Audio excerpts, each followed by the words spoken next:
上青春历程的16岁长青春艺术节，活动以台南府城在地传统文化做16岁为概念，透过剧场展演的方式，让青年朋友有一个会当展现青春活力的舞台。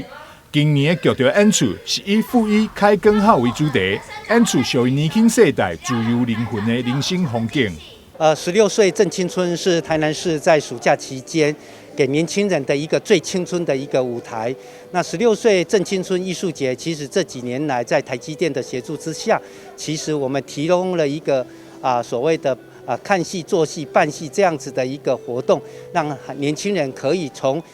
表演艺术上体会到整个人生初期的一个开始。那遭遇到哪些困难，如何去突破这些困境，然后如何跟更多的人来分享他们这个过程的一个历练。这次艺术节是台南市文化局跟台积电文教基金会共同举办，透过剧场表演艺术，完成台南市第一个文化公民新年礼。活动借由讲座、市集、户外展演、舞蹈表演等方式，让青年合作参与，要将台南做16岁新年礼传统，以艺术表演形式传承给年轻世代。16岁长青春艺术节系列活动也将持续到8月14日。相关演出资讯，嘛会当伫网络上搜寻16岁长青春艺术节，伫伊的脸书粉丝专页就会当查询到。